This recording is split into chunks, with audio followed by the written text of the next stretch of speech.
اوناسس نامی ایک یونان کا شخص تھا جو بہت امیر کبیر تھا. تو وہ نمبر لگتے ہیں نا، 8ویں نمبر پہ اور 7ویں نمبر پہ، 6 نمبر پہ دنیا کا امیر ترین شخص کون ہے. تو کسی زمانے میں وہ ان نمبروں میں تھا. تو اس کی آنکھوں کے یہ پپوٹے کام کرنا چھوڑ گئے. ڈاکٹر سلوشن ٹیپ لگا کے اس کی آنکھ کھول دیتا تھا، سلوشن ٹیپ لگا کے بند کر دیتا تھا اور وہ سو جاتا تھا. پھر وہ کھولتا اور جو ہے وہ اس کو دیکھنا ملتا. تو یہ آٹومیٹک سسٹم خراب ہو گیا. تو کسی نے اوناسس سے ایک دن پوچھا کہ تیری زندگی کی سب سے بڑی خواہش کیا ہے؟ یہ جہازوں کے بیڑے تیرے ہیں، یہ اتنے بڑے کاروبار ہیں، تا حد نظر پھیلے ہوئے بنگلے، اتنا کچھ، تو کوئی خواہش رہ گئی ہے؟ اس نے کہا ہاں، ایک میری خواہش رہ گئی ہے. تو سننے والے نے کہا کہ کیا؟ کہا کاش کہ اپنی آنکھیں اپنی مرضی سے کھول سکوں، یہ میری خواہش ہے.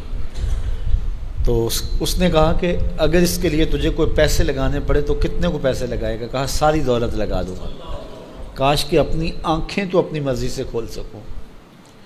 تو میرے ان دوستوں میں سے کئیوں کو آج یہ احساس ہوا ہوگا کہ یہ بھی کوئی نعمت ہے. اور جو 24 گھنٹے ہمارے ساتھ ہے، تو اتنی نعمتیں ہیں ہمارے اوپر اللہ کی، اور اس کو ہم اپنے حساب سے چھوٹا یا بڑا کہہ لیتے ہیں، لیکن وہ اتنی بڑی ہیں کہ اگر وہ چھن جائیں تو پھر پتہ چلتا ہے کہ جو ہے وہ کتنی بڑی نعمت سے ہم محروم ہو گئے. وہ میرے ایک ملنے والے ہیں، ان کے منہ میں لعاب کی مقدار کم ہے، جس کو ہم نے کبھی سوچا بھی نہیں کہ یہ بھی کوئی نعمت ہے. یہ قدرتی گریس ہے جو منہ کو تر رکھتی ہے اور بولنے میں مدد ملتی ہے، اور نظام انہضام کو اس سے بہت زیادہ فائدہ پہنچتا ہے. لیکن ان کا مسئلہ کیا ہے کہ مقدار کم ہے. تو اب وہ 5-7 منٹ نہیں بول سکتے، بولیں گے تو جو ہے وہ سارا منہ خشک ہو جائے گا.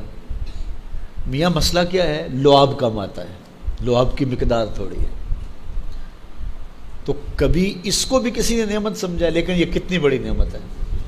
وہ کسی علاقے میں انہوں نے یہ کیا کہ یہ مینڈک نہیں ہوتے، مینڈک، یہ انہوں نے وہاں سے ختم کروا دی، دوائی ایسی ڈالی کہ یہ آواز نکالتے ہیں یا اس طرح کا وہ مسئلہ ہوا.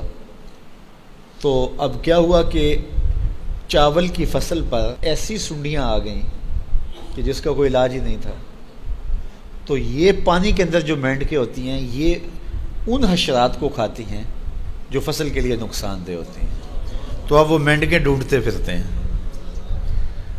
اب ہمیں نہیں پتہ کہ کون سی چیز کتنی بڑی نعمت. یہ کیچوا ہوتا ہے، کیچوا کبھی آپ نے دیکھا جس کو وہ ہم اپنی پنجابی میں گنڈویا کہتے ہیں. کبھی آپ نے سوچا کہ اس کا سلسلہ کیا ہے؟ یہ مٹی کھاتا ہے، ایک طرف سے دوسری طرف سے نکال دیتا ہے. اور اب ہمارے ادھر ایک ذمہ دار تھا، تو وہ بچوں کو پیسے دیتا تھا کہ وہ لے کر کے اور اپنی فصلوں میں چھوڑتا تھا. اس کو کسی ماہر نے بتایا کہ یہ زمین کی زرخیزی کا جو ہے وہ سبب ہے، کہ ایک طرف سے کھاتا ہے دوسری طرف سے نکال دیتا ہے، اور وہ مٹی اتنی زرخیز ہوتی ہے کہ دوسری مٹی میں جب ملتی ہے تو کیمیائی کھادیں بھی وہ کام نہیں کرتی جو یہ کیچوا کام کرتا ہے. ہمیں پتہ ہی نہیں ہے کہ ہمارے اطراف میں اللہ نے کتنی نعمتیں ہمارے لیے پھیلائی ہوئی ہیں. تو اس لیے اس کا ایک نظام ہے. یہ دنیا کچھ نہیں ہے، اللہ کے قبضے میں سب کچھ. تو سب سے بڑی بات یہ ہے کہ اللہ آپ کو خیر کی راہ عطا کر دے. بس بعض کا جو دنیا کی دولتیں دی جاتی ہیں، یہ آزمائش ہوتی ہیں، یہ آزمائش ہوتی ہیں. تو جو آپ کو کسی سے نیکی کرنے کی توفیق مل جائے، کسی کی مدد کرنے کی توفیق مل جائے، کسی دکھی کے کام آنے کی توفیق مل جائے، کسی کی جان بچانے کی توفیق مل جائے، تو یہ بہت بڑی دولت ہوتی ہے.